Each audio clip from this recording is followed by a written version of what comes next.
রাজ্যর ক্ষমতা দেওয়ার মালিক কে? এই হাতটা তুলে দেখায় বলুন কে? আল্লাহর প্রতি যাদের বিশ্বাস আছে সবাই হাত তুলে দেখায় বলুন কে? এই রাজ্য দেওয়ার মালিক কে? নেওয়ার মালিক কে? ইজ্জত দেওয়ার মালিক কে? ইজ্জত নেওয়ার মালিক কে? আল্লাহর প্রতি দুনিয়ার মধ্যে এখন অনেক মানুষের বিশ্বাস নাই, মনে করে টাকা দিয়ে ক্ষমতায় যাব, জীবনে কোনো দিন ক্ষমতা থেকে নামাতে পারবো না। বিগত 2 বছর আগেই বোঝা গেছে টাকা দিয়ে ক্ষমতায় থাকা যাবে। আল্লাহ যদি রাখতে না চায় ওই ব্যক্তি ক্ষমতায় থাকার কোনো অধিকার আল্লাহ 1 সেকেন্ডের ভিতরে দিয়ে দিয়েছে। যেদিন ক্ষমতা থেকে চলে গেল আমরাও বিশ্বাস করতে পারি নাই উনি চলে যাবে, কেউ বিশ্বাস করতে পারে নাই। আমাকে একজনে কল করলো, বিমান বাহিনীর একজন কর্মকর্তা সার্জেন্ট, উনি বললো যে হুজুর সেনাবাহিনী তো আমাদের এখান থেকে বিমান নিয়ে প্রধানমন্ত্রীর কার্যালয়ে গেছে, এখান থেকে উনি চলে যাবে ইন্ডিয়াতে। আমি বললাম কি বলেন, এই সময় বাজে 2টা, একটু পরে আমি সব অনলাইনে নাই বা খবরও দেখি নাই, বলতেছে হুজুর সে তো চলে যাবে, সেনাবাহিনী কিছুক্ষণ পরে ভাষণ দেবে। আমি অনলাইনে ঢুকলাম, ঢুকার পরে যখন ইউটিউবে দেখলাম খবরের মধ্যে, তখন দেখি সত্য কথা। আমিও বিশ্বাস করতে পারি নাই। সামান্য সময়ের ভিতরে তার ক্ষমতা আল্লাহ কেড়ে নিয়েছে। কেন কেড়ে নিয়েছে?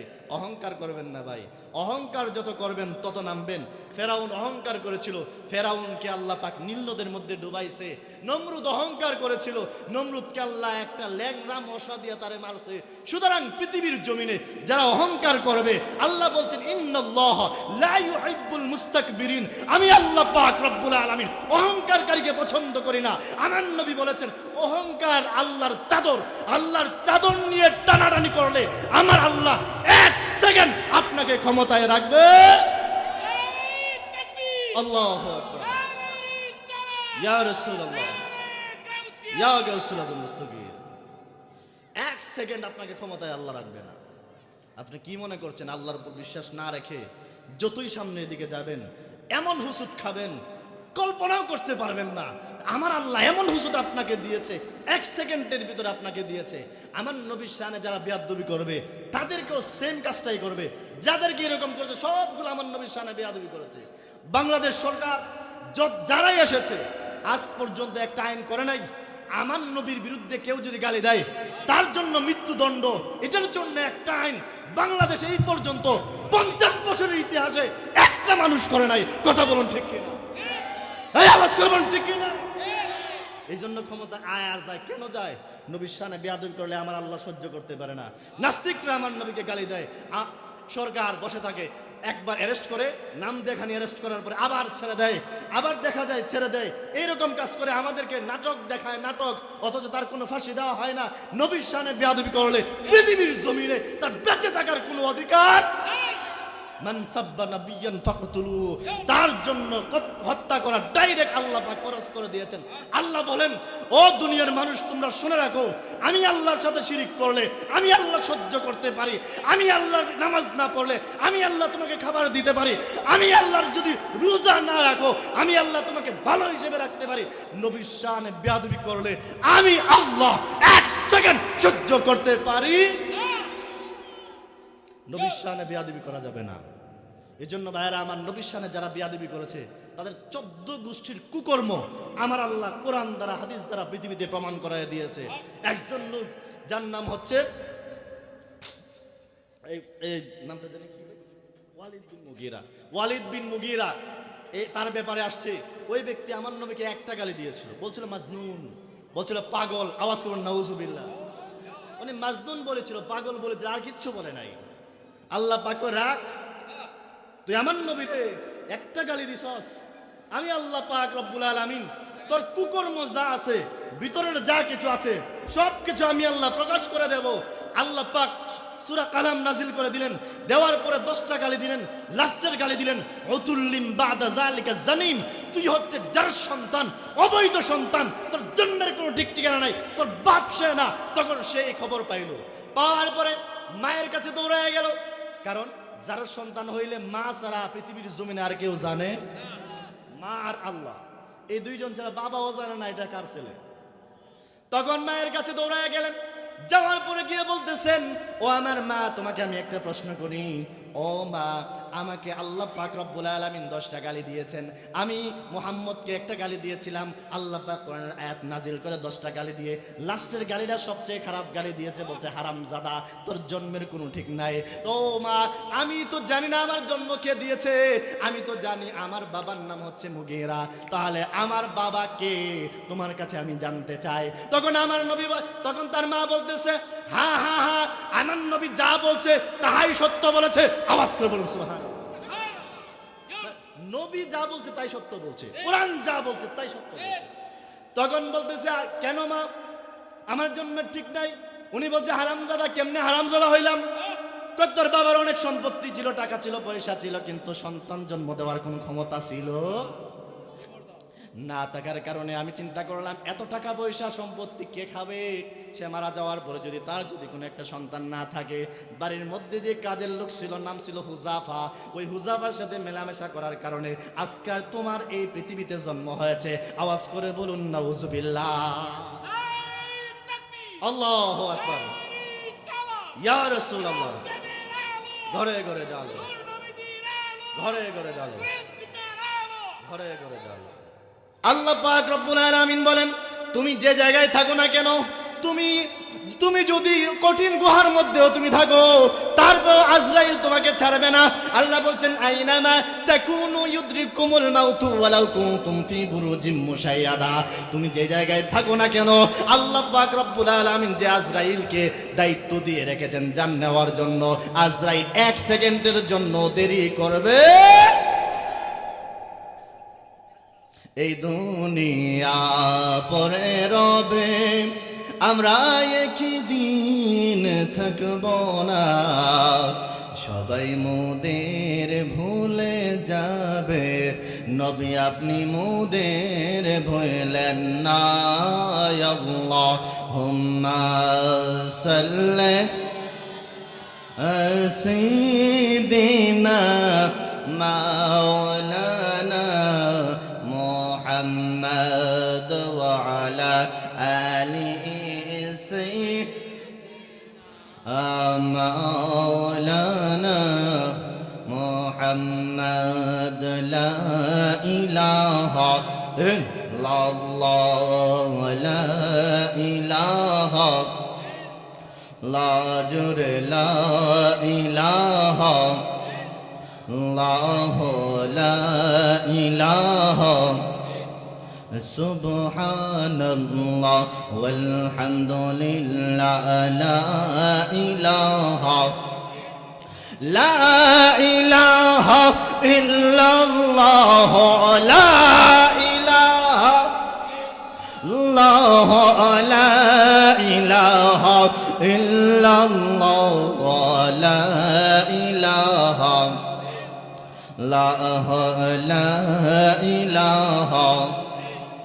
তোমরা নামাজ রোজা ছাইর না, মা বাবার খিদমত ভুইল না, বলুন নামাজ রোজা ছাইর না, মা বাবার খিদমত ভুইল না, নবীর দুরূদ সাহির না, বলুন নবীর রানা, নবী তোমায় ভুলবে না, লা ইলাহা লা ইলাহা লা ইলাহা আল্লাহু আলাইহি ওয়াসাল্লাম।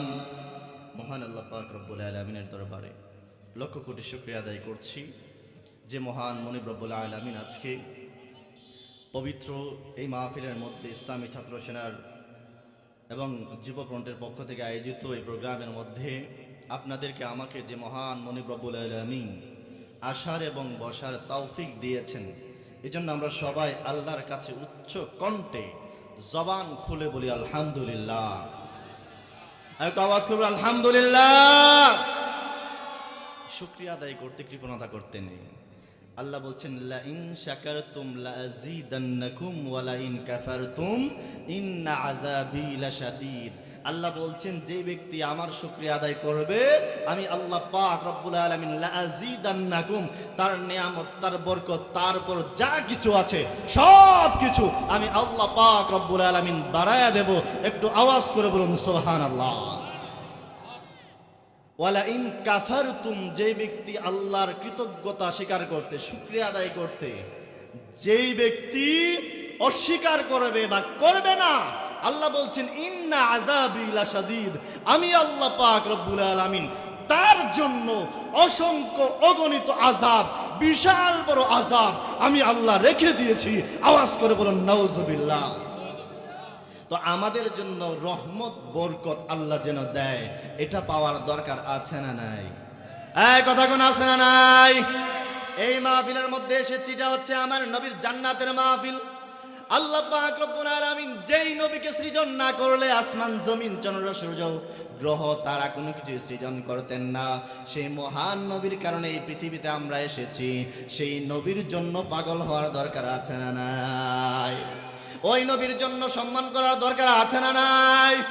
যেই নবীকে সম্মান করার কথা স্বয়ং আল্লাহ পাক রব্বুল আলামিন বলে দিয়েছেন, যেই নবীর ব্যাপারে আল্লাহ পাক রব্বুল আলামিন কোরআনের মধ্যে একটাবার বলেন না ইয়া মুহাম্মদ।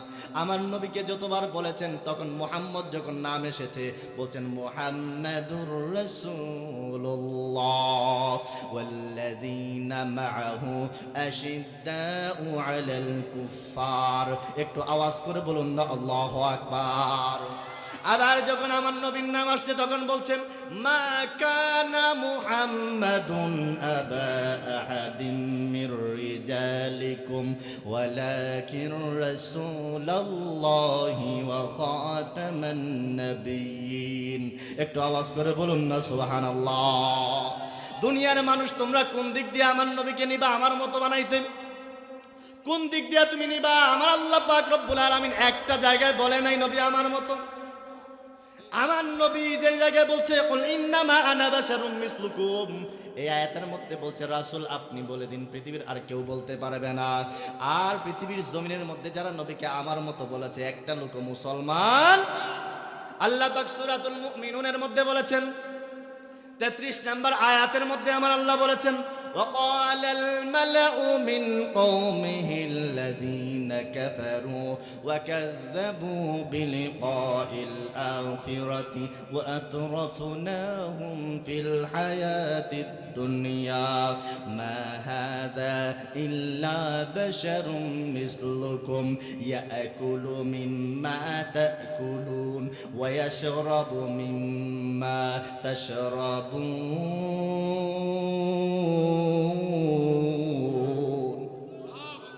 একটু জবান খুলে বলুন আল্লাহু আকবার।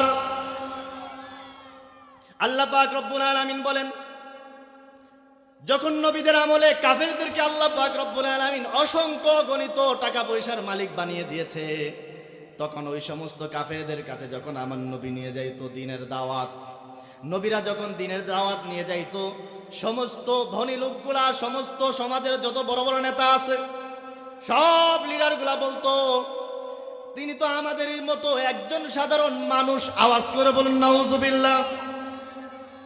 মা হাযা ইল্লা বাশারুম মিসলুকুম, কাফেররা বলতো এই নবী তো আমার মতো একজন মানুষ।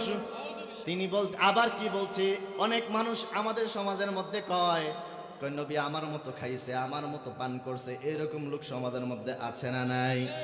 এই কথা কোন আছে না নাই? আল্লাহ পাক এটার মধ্যে উত্তর দিয়েছেন ইয়াকুলু মিম্মা তাকুলুন। কাফেররা বলতো আমরা যেমনে খাই এই নবীও তো এমনই খায়। এই আওয়াজ করে বলুন না নাউজুবিল্লাহ। এটা কে বলতেছে? আল্লাহ। কে বলতেছে? এটা আমি বলি না, এটা আল্লাহর কথা। এই দুনিয়াতে এখন এসে মানুষ যখন বলবে নবী আমার মতো, এই কোরআনের আয়াত মিলে নেবেন। আয়াত নাম্বার 33 সূরা মুমিনুন 18 পারার মধ্যে কি খুলে দেখবেন সুন্দর করে অনুবাদটা। আল্লাহ পাক রব্বুল আলামিন বলছেন যে তারা বলবে ইয়াকুলু মিম্মা তাকুলুন। তারা বলছিল, বলবে না, আগেও বলছিল, এখন যারা বলবে তারা তাদের অনুসারী। ইয়াকুলু মিম্মা তাকুলুন, নবী যেমনে খায় আমিও তেমনে খাই। ওয়ায়াশরাবু মিম্মা তাশরাবুন, নবীরা যেমনে পান করে আমরাও এমনিই পান করি। এই কথাগুলো ছিল কাফেরের। এখন যদি কোনো ব্যক্তি এই সমাজের মধ্যে এসে বলে তাফসীরুল কোরআন মাহফিল, এই মাহফিলের মধ্যে এসে যদি বলে যে নবী আমার মতো মানুষ কোরআনে কইছে, তাহলে আল্লাহর কোরআনের বিরোধিতা করছে। কথা কোন ঠিক কিনা?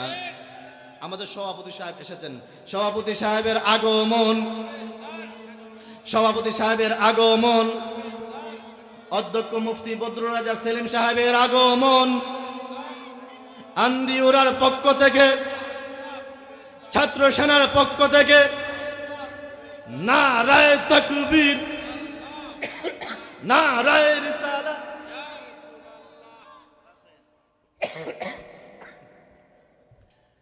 এতক্ষণ ওয়াজ কি করলাম? আপনাদের তো আওয়াজ পাই নাই। তাকবীর দিলাম, একটার আওয়াজ নাই। 2-4 জন পোলাপান কয় আর সবগুলা বন্ধ। ওয়াজ কি করছি? ডান দিক দিয়ে গেছে, বাম দিক দিয়ে শেষ। একটা গল্প বলি। নানা আর নাতি গেছে মাহফিলের মধ্যে। তো যাওয়ার পরে সামনে অনেক সময়, আগে তো এটা পড়তো, এটা আগের দিনের ঘটনা, এখন তো তেমন পাওয়া যায় না এরকম খাল আর কি গান। তখন উনি কি করলো, কাপড় যতটুকু উঠে নানা ততটুকু উঠটা যাইতেছে, নাতিও যাইতেছে, মাহফিলে গেছে। যাওয়ার পরে বলছে যে হাঁটুর উপরে কাপড় উঠানো হারাম, হাঁটুর উপরে কাপড় উঠানো হারাম। আপনারা আসেন, কিছু শিখে নেবেন। এই নাভি থেকে হাঁটু পর্যন্ত পুরুষদের জন্য ঢাকা ফরজ, পুরুষদের জন্য ঢাকা কি? আমাদের সমাজে অনেক যুবক পোলাপান হাফ প্যান্ট পরে, পরে না? কথাক্ষণ পরে কি পরে না? রাস্তা দিয়ে হেঁটে হেঁটে বেড়ায়। প্রত্যেকটার কবিরা গুনাহ হয়। যতটা মানুষ দেখবে ততটা কবিরা গুনাহ হবে। যারা হাফ প্যান্ট পরে রাস্তা দিয়ে বের হও, তোমাদের হাঁটু যত মানুষ দেখবে তত কবিরা গুনাহ হবে। কারণ এখান থেকে এখান পর্যন্ত, হাঁটুর নিচ পর্যন্ত ঘোরা তোমার জন্য ফরজ। এখন ওয়াজের মধ্যে বলছে এটা ফরজ, হাঁটুর উপরে কাপড় তোলা যাবে না।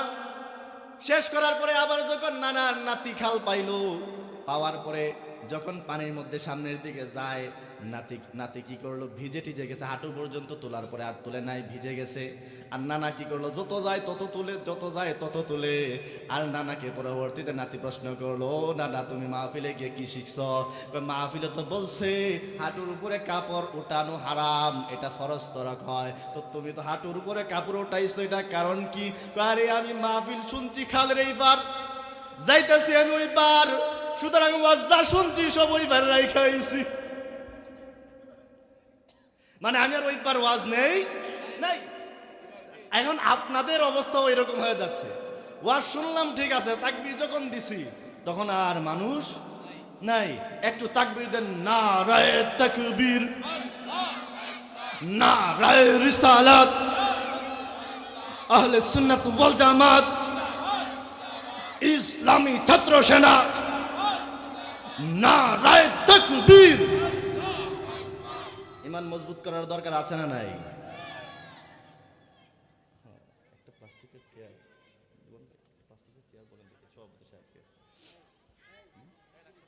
আচ্ছা লাগবে না, আচ্ছা ঠিক আছে।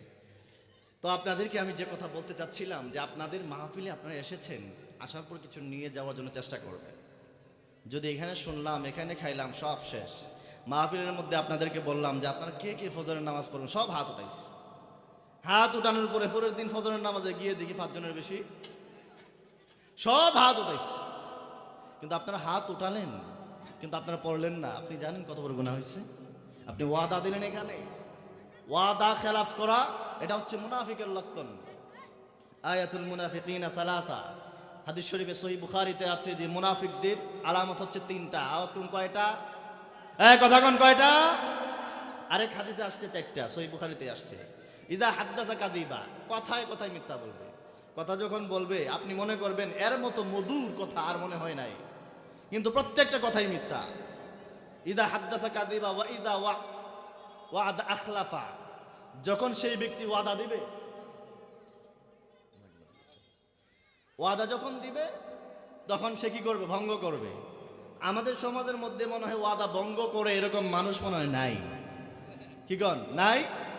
টাকা দেওয়ার পরে আপনি কয়দিন পরে বলবে তুমি তো টাকা দিছো কোন সময়, আমার মনে নাই। আমাদের সমাজ এমন হয়ে গেছে, আমরা মুসলমান ইমানদার দাবি করি। ইমান মানে হচ্ছে বিশ্বাস। তা আপনার প্রতি মানুষের বিশ্বাস নাই, কেমন ইমানদার? আমার নবী ছিলেন আল আমিন। কাফেররা আমার নবীর কাছে অনেক স্বর্ণ মুদ্রা দিয়ে গিয়েছে, নবী যখন হিজরতে যাবে তখন বলছে, ও আলী, আমি তো চলে যাচ্ছি, আমার কাছে গচ্ছিত যে মালগুলো আছে তুমি এখানে থাকো, এগুলো রাখো। অমুক লোকে এতগুলা স্বর্ণ মুদ্রা, অমুক লোকের এত টাকা, অমুক লোকের এত দিনার, এগুলো সব তুমি দিয়ে দিবা, আমি চলে যাচ্ছি। আমার নবী আমাদেরকে শিক্ষা দিচ্ছেন, ও দুনিয়ার ইমানদার, ও আমার উম্মতেরা, তোমাদের কাছে যত মাল থাকুক না কেন, একটা মাল এদিক সেদিক করা যাবে। কিন্তু আমরা সবগুলা মুসলমান বেঈমানের কাতারে চলে যাচ্ছি। আমাদের কাছে টাকা জমা দিলে বলি টাকা দেয় নাই, তা আপনার তো ইমানই নাই, আপনার তো বিশ্বাস নাই। অন্যান্য ধর্মাবলম্বী লোকদের কাছে টাকা দেয় মানুষ, কয় কেন? ওই লোক ভয়ে হলো আমার টাকাটা দেবে। মুসলমানের কাছে টাকা দেয় না, কেন দেয় না? তার দাপট বেশি, যদি টাকা চাই এদিক সেদিক চাইলে দুটা চর মারবে, চটকানা দিয়ে বলবে তুই টাকা দিছস, তোর কোন বাপে নেয় আইস। এই কথা কোন ঠিক কিনা? এই আওয়াজ করে কোন ঠিক কিনা? আপনি তো ওয়াদা দিয়ে ওয়াদা খেলাফ করলেন, কথা বললেন, মিথ্যা বললেন। এক নাম্বার কথা মিথ্যা বললেন যে টাকা দেস নাই।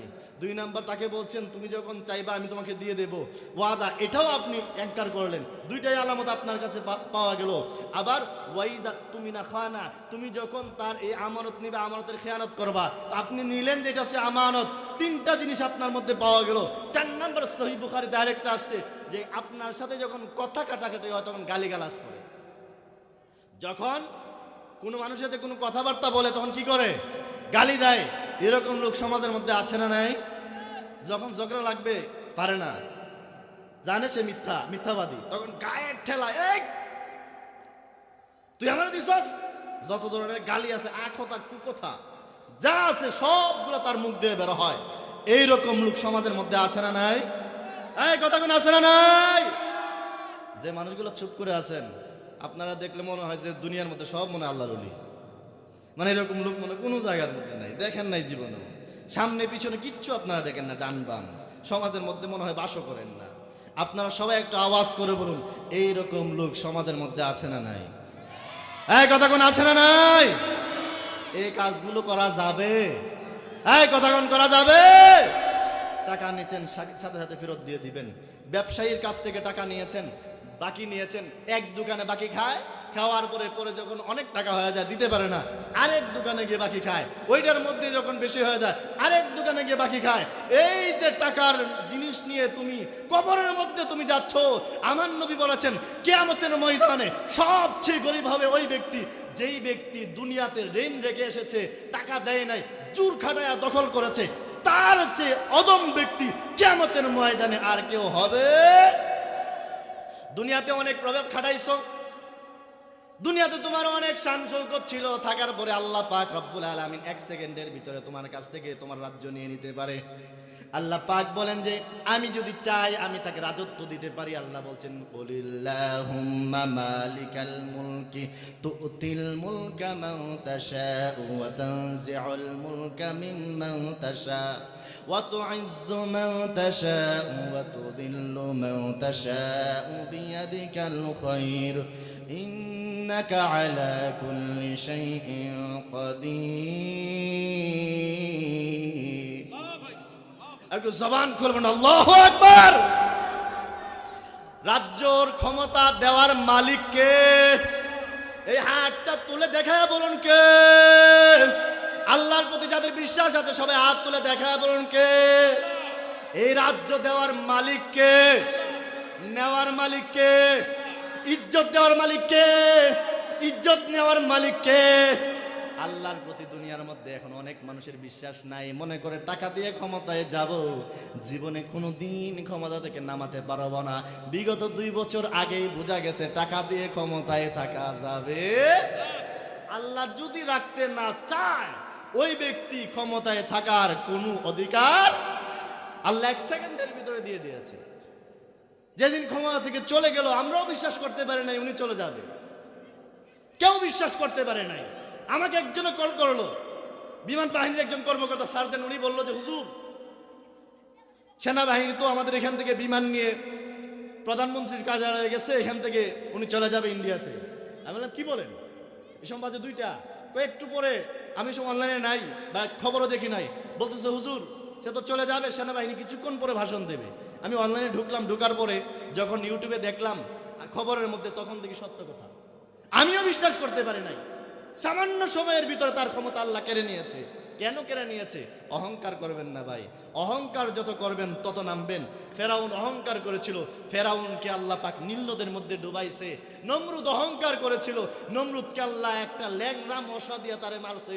সুতরাং পৃথিবীর জমিনে যারা অহংকার করবে, আল্লাহ বলছেন ইন্নাল্লাহ লা ইউহিব্বুল মুস্তাকবিরিন, আমি আল্লাহ পাক রব্বুল আলামিন অহংকারকারীকে পছন্দ করি না।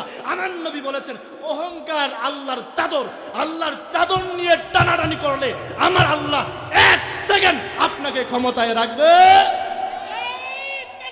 আল্লাহু আকবার, ইয়া রাসূলুল্লাহ, ইয়া গাউসুল মুস্তাগীর।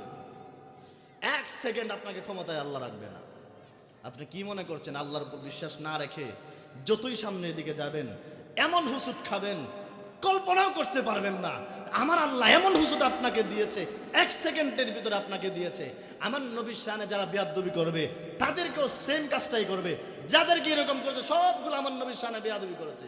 বাংলাদেশ সরকার যারাই এসেছে আজ পর্যন্ত একটা আইন করে নাই আমার নবীর বিরুদ্ধে কেউ যদি গালি দেয় তার জন্য মৃত্যুদণ্ড, এটার জন্য একটা আইন বাংলাদেশে এই পর্যন্ত 50 বছরের ইতিহাসে একটা মানুষ করে নাই। কথা বলুন ঠিক কিনা? এই আওয়াজ করবেন ঠিক কিনা? এই জন্য ক্ষমতা আয় আর যায়। কেন যায়? নবীর শানে বেয়াদবি করলে আমার আল্লাহ সহ্য করতে পারে না। নাস্তিকরা আমার নবীকে গালি দেয়, সরকার বসে থাকে, একবার অ্যারেস্ট করে নাম দেখানি, অ্যারেস্ট করার পরে আবার ছেড়ে দেয়, আবার দেখা যায় ছেড়ে দেয়। এইরকম কাজ করে আমাদেরকে নাটক দেখায়, নাটক, অথচ তার কোনো ফাঁসি দেওয়া হয় না। নবীর শানে বেয়াদবি করলে পৃথিবীর জমিনে তার বেঁচে থাকার কোনো অধিকার। মান সাব্বা নাবিয়ান ফাকতুলুহু, তার জন্য হত্যা করা ডাইরেক্ট আল্লাহ পাক ফরজ করে দিয়েছেন। আল্লাহ বলেন ও দুনিয়ার মানুষ তোমরা শুনে রাখো, আমি আল্লাহর সাথে শিরিক করলে আমি আল্লাহ সহ্য করতে পারি। আমি আল্লাহর নামাজ না পড়লে আমি আল্লাহ তোমাকে খাবার দিতে পারি। আমি আল্লাহর যদি রোজা না রাখো আমি আল্লাহ তোমাকে ভালো হিসেবে রাখতে পারি। নবীর শানে বেয়াদবি করলে আমি আল্লাহ এক সেকেন্ড সহ্য করতে পারি। নবীর শানে বেয়াদবি করা যাবে না। এই জন্য ভাইয়েরা আমার, নবীর শানে যারা বেয়াদবি করেছে তাদের 14 গোষ্ঠীর কুকর্ম আমার আল্লাহ কোরআন দ্বারা হাদিস দ্বারা পৃথিবীতে প্রমাণ করায় দিয়েছে। একজন লোক যার নাম হচ্ছে এই নামটা জানি কি, ওয়ালিদ বিন মুগীরা। ওয়ালিদ বিন মুগীরা তার ব্যাপারে আসছে, ওই ব্যক্তি আমার নবীকে একটা গালি দিয়েছিল, বলছিল মাজনুন, বলছিল পাগল। আওয়াজ করুন নাউজুবিল্লাহ। উনি মাজনুন বলেছিল, পাগল বলেছিল, আর কিচ্ছু বলে নাই। আল্লাহ পাক রাখ, তুই আমার নবীরে একটা গালি দিছস, আমি আল্লাহ পাক রব্বুল আলামিন তোর কুকর্ম যা আছে, ভিতরের যা কিছু আছে সব কিছু আমি আল্লাহ প্রকাশ করে দেব। আল্লাহ পাক সূরা কালাম নাজিল করে দিলেন, দেওয়ার পরে 10টা গালি দিলেন, লাস্টের গালি দিলেন উতুল্লিম বাদা যালিকা জানিম, তুই হচ্ছে যার সন্তান, অবৈধ সন্তান, তোর জন্মের কোনো ঠিক ঠিকানা নাই, তোর বাপ সে না। তখন সে এই খবর পাইল, পাওয়ার পরে মায়ের কাছে দৌড়ায় গেল। কারণ যার সন্তান হইলে মা ছাড়া পৃথিবীর জমিনে আর কেউ জানে, মা আর আল্লাহ, এই দুইজন ছাড়া বাবাও জানে না এটা কার ছেলে। তখন মায়ের কাছে দৌড়ায় গেলেন, যাওয়ার পরে গিয়ে বলতেছেন ও আমার মা, তোমাকে আমি একটা প্রশ্ন করি, ও মা, আমাকে আল্লাহ পাক রব্বুল আলামিন 10টা গালি দিয়েছেন, আমি মুহাম্মদকে একটা গালি দিয়েছিলাম, আল্লাহ পাক কোরআনের আয়াত নাজিল করে 10টা গালি দিয়ে লাস্টের গালিটা সবচেয়ে খারাপ গালি দিয়েছে, বলছে হারামজাদা, তোর জন্মের কোনো ঠিক নাই। ও মা, আমি তো জানি না আমার জন্ম কে দিয়েছে, আমি তো জানি আমার বাবার নাম হচ্ছে মুগীরা, তাহলে আমার বাবা কে তোমার কাছে আমি জানতে চাই। তখন আমার নবী, তখন তার মা বলতেছে হা হা হা, আমার নবী যা বলছে তাহাই সত্য বলেছে। আওয়াজ করে বলুন সুবহানাল্লাহ। নবী যা বলছে তাই সত্য বলছে, কোরআন যা বলছে তাই সত্য বলছে। তখন বলতেছে কেন মা, আমার জন্মের ঠিক নাই। উনি বলছে হারামজাদা, কেমনে হারামজাদা হইলাম? তোর বাবার অনেক সম্পত্তি ছিল, টাকা ছিল, পয়সা ছিল, কিন্তু সন্তান জন্ম দেওয়ার কোনো ক্ষমতা ছিল না থাকার কারণে আমি চিন্তা করলাম এত টাকা পয়সা সম্পত্তি কে খাবে?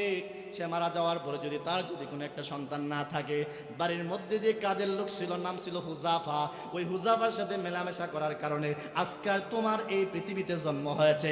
আওয়াজ করে বলুন নাউজুবিল্লাহ। আল্লাহু আকবার, ইয়া রাসূলুল্লাহ। ঘরে ঘরে জালো, ঘরে ঘরে জালো, ঘরে ঘরে জালো। তার মানে বোঝা গেল আমার নবীর শানে বেয়াদবি করলে গোপনে কুকর্ম যা করেছ সব কিছু ফাঁস করে দিবেন কে? হাত তুলে দেখায় বলুন কে? তাহলে নবীর শানে বেয়াদবি করা যাবে? যত বড় আলেম হও না কেন, যত বড় স্কলার হও না কেন, নবীর শানে কথা বলতে সাবধান। আমার নবীকে নিরক্ষর বলো, আমার নবীকে সাধারণ মানুষ বলো, আমার নবীকে তুমি বলো আমার বড় ভাই। আরে বড় ভাই তো দূরের কথা, আল্লাহ তো কোরআনে ভাই শব্দই উচ্চারণ করে নাই। আল্লাহ বলছে মা কানা মুহাম্মাদুন আবা আহাদিম মির রিজালিকুম ওয়ালাকিন রাসূলুল্লাহি ওয়া খাতামান নাবিয়্যিন। আল্লাহ বলছেন মুহাম্মদ সাল্লাল্লাহু আলাইহি ওয়াসাল্লাম কোন মানুষের পিতা নয়, ওয়ালাকিন রাসূলুল্লাহ, তিনি হচ্ছেন আল্লাহর রাসূল। আওয়াজ করে বলুন সুবহানাল্লাহ। তার মানে তিনি কারো পিতা নন, আল্লাহ বলে দিয়েছেন। আপনি যদি বলেন বাবা, তাহলে আপনি আল্লাহর বিরুদ্ধে গেলেন, আপনি সাথে সাথে কাফের। আপনি বলেন ভাই, অসম্ভব ভাই শব্দ উচ্চারণ করা যাবে না, আপনি বলতে পারবেন না। নবী বলতে পারে, নবী নবীর ব্যাপারে যা মন চায় বলুক, এটাতে আমাদের কোনো সমস্যা নাই। এটা নবী বলবে, আল্লাহ বলবে। আল্লাহ সাবধান করে দিয়েছেন, ও মুমিন তোমরা যখন আমার নবীর ব্যাপারে কথা বলবা সাবধান সাবধান, চুপ থাকবা। মন থেকেও যদি তুমি মুখ দিয়ে বলো নাই, অন্তরে তুমি পোষণ করেছো আমার নবীর ব্যাপারে বেয়াদবি, এটাও আমি আল্লাহ সহ্য করতে পারি। আল্লাহ পাক রব্বুল আলামিনের নবীকে এত মহান সম্মান মর্যাদা দিয়েছেন। ইয়া রাসূলুল্লাহ, আপনাকে এমন মর্যাদা দিয়েছি, ওয়া রাফা'না লাকা যিকরাক, ইয়া রাসূলুল্লাহ আপনার মান মর্যাদা পৃথিবীর মধ্যে সবার উপরে আমি আল্লাহ পাক রব্বুল আলামিন দিয়েছি। তাফসীর ইবনে কাসিরের মধ্যে এসেছে, জিবরাইল আমিন এসে বলতেছে ইয়া রাসূলুল্লাহ ওয়া রাফা'না লাকা যিকরাক মানে কি আপনি জানেননি? তখন আমার নবী বলতেছেন, ও জিবরাইল তুমি বলো, কারণ আমার সম্মান তুমি বর্ণনা করে, এটার মানে কি তুমি বলো।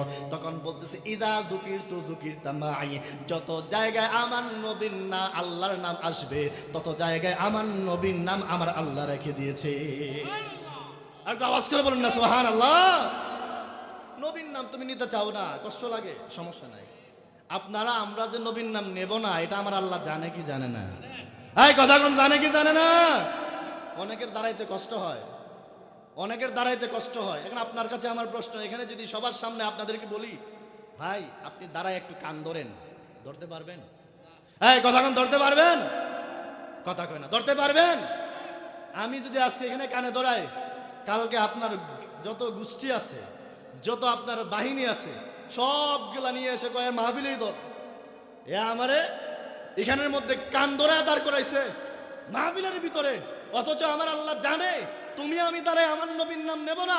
এজন্য আজানের ভিতরে আল্লাহ পাক রব্বুল আলামিন বলেন, আয় তোমরা যখন আজান দিবা নামাজের জন্য, তখন আমার নাম কান ধরে নিবা, নবীর নামও কান, আমার নামও কানে ধরে নিবা, নবীর নাম কথা না কানে ধরে। এখন যদি কোন মসজিদের মুয়াজ্জিন বা ইমাম কান না ধরে আজানটা দেয়, চাকরি থাকবো? সিস্টেম আল্লাহ করে দিছে। আমাদের প্রধান মেহমান এসেছে, নারায়ে তাকবীর, নারায়ে তাকবীর, নারায়ে রিসালাত। প্রধান মেহমানের আগমন, মোশাররফ হোসেন হেলালি সাহেবের আগমন, আন্দিউরার পক্ষ থেকে, ছাত্র সেনার পক্ষ থেকে নারায়ে তাকবীর, নারায়ে রিসালাত। আমাদের প্রধান মেহমান যিনি, উনি চলে এসেছেন। আমি আর লম্বা করব না, আসলেই আমি ছেড়ে দেব। আমি আপনাদের এলাকার সন্তান, বিভিন্ন জায়গায় আলোচনা করি।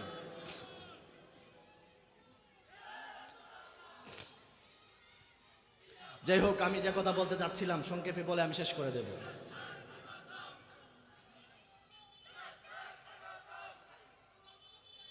লাল গোলাপ শুভেচ্ছা। স্লোগানটা একটু বন্ধ করো, স্লোগান হয়ে গেছে মাইকে অলরেডি, এখন উনি আসো। আমি যে কথা বলতে যাচ্ছিলাম সংক্ষেপে বলে এখনই শেষ করে নেব। উনি এসেছেন আমাদের স্টেজে, আমাদের প্রধান মেহমান। আমি আর এখানে লম্বা করব না। যে আয়াত নিয়ে আমি উঠছিলাম, এটা আসলে শেষ করা একটু লেট হবে, এজন্য আর আমি লম্বা করছি না, এখানে আমি শেষ করে নিচ্ছি। অন্য কোনো সময় যদি হয় ইনশাআল্লাহ আলোচনা করবো। আখির দাওয়ানা আলহামদুলিল্লাহি রাব্বিল আলামিন। আসসালামু আলাইকুম ওয়া রাহমাতুল্লাহ। মাশাআল্লাহ, ধন্যবাদ আমাদের গ্রামের কৃতি সন্তান মাওলানা হাফেজ মুফতি মাসুদুর রহমান তাহিরি সাহেবকে মাহফিল ইন্তেজামি কমিটির পক্ষ থেকে আন্তরিক মোবারকবাদ জানাচ্ছি। সম্মানিত উপস্থিতি, আমরা এতক্ষণ পর্যন্ত যার আসার অপেক্ষা